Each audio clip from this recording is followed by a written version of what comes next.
What's up, naturals? It's Go Natural English here with another English lesson for you. I am pumped today because we're gonna talk about one of my favorite things in the world, soccer, or as the rest of the world knows it, football.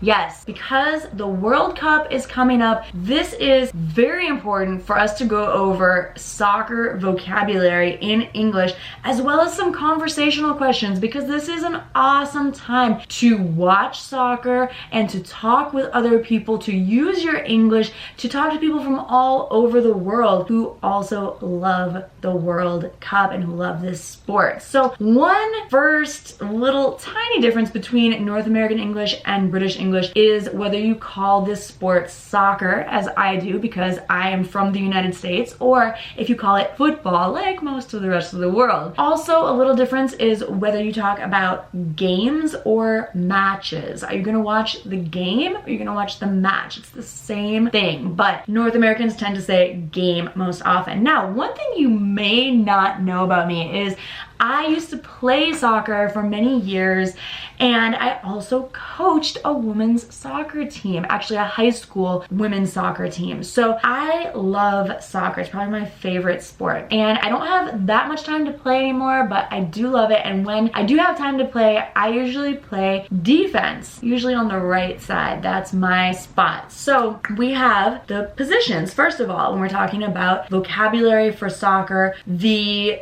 defense is, well, defending against the other team. They're in the back, right in front of the goalie or the goalkeeper. Very important position. I was always too scared to be goalkeeper because I didn't want to have that ball flying at me full speed. Oh my gosh, and I'm not that great at catching it, better with my feet. So anyway, I was a defender. You also have the midfield in the middle of the field, and the midfielders will defend. They'll also sometimes go up with the forwards to help get a goal, and there you have it. You have the forwards as well, and their main job is to score goals. Or like when I watch soccer with my roommates who are from Mexico, as they say on those games, goal!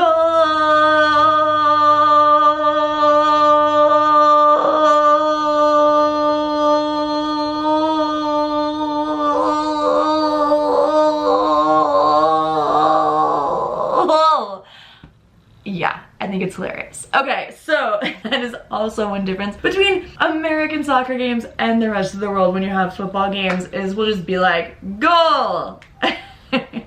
Anyway, so sometimes we change the way that we call the defense, midfield, and forwards. Some people will say fullback, halfback, and striker instead of defense, midfield, and forward. But they're the same things. Okay, let's talk about actions during the game. So to dribble the ball, same as in basketball, is when you're running up the field with the ball, you know, little by little, and using different parts of your foot. Offsides is a violation.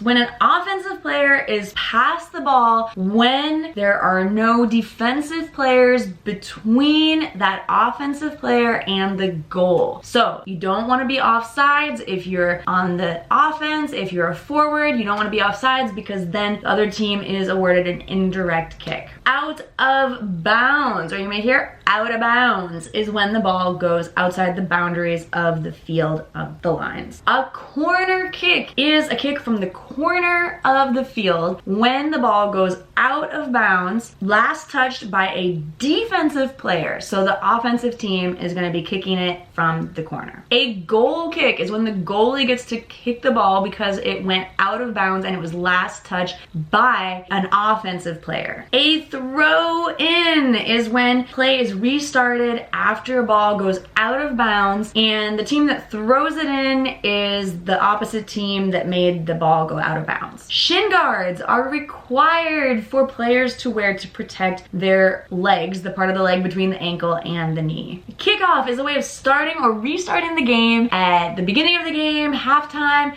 after a goal's been scored, or if there's extra time. So if a team commits a violation, then the other team would either get a direct or an indirect kick at that time. A direct kick could be directly kicked into the goal, or whereas an indirect kick needs to be touched by another player before a goal is scored. We have red cards and yellow cards. Yellow cards are for unsportsmanlike behavior, whereas red cards are for serious violations or violent behavior. A penalty kick is awarded to the opposing team inside the penalty area 12 yards in front of the goal. So if the other team commits an offense, then the opposing team might get a penalty kick. A header is when you use your head to head the ball, to advance or deflect the ball. Tackling is an attempt, successful or not, to take the ball away from another player using your feet. To pass the ball, pretty basic, but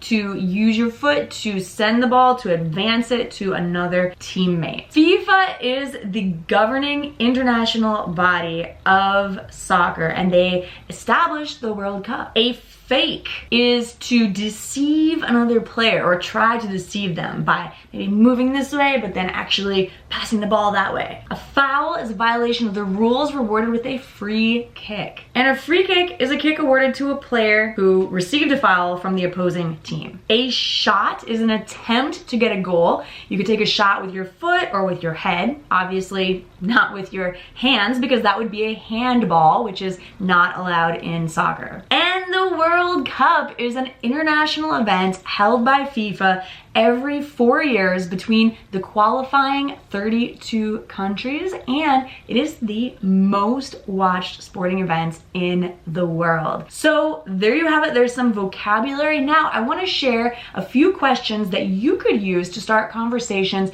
with other people who are speaking English, who are watching the game, and I want to ask you to listen and to answer in the comments. So you ready? Okay, first, are you rooting for or cheering for or betting on a certain team? So in other words, which country or which team are you for? We could say cheering for, rooting for, or betting on. So tell me in the comments. Do you have a favorite player? Tell me in the comments. Have you ever been to a World Cup? Are you going to this World Cup, or where are you watching the World Cup from? Tell me in the comments. I can't wait to see your responses, and I can't wait to see this World Cup. So we'll be watching together. Thank you for watching this English lesson about soccer and World Cup vocabulary. I hope it's helpful for your English fluency and for you to start a conversation with anyone using English. If you enjoy these English lessons, then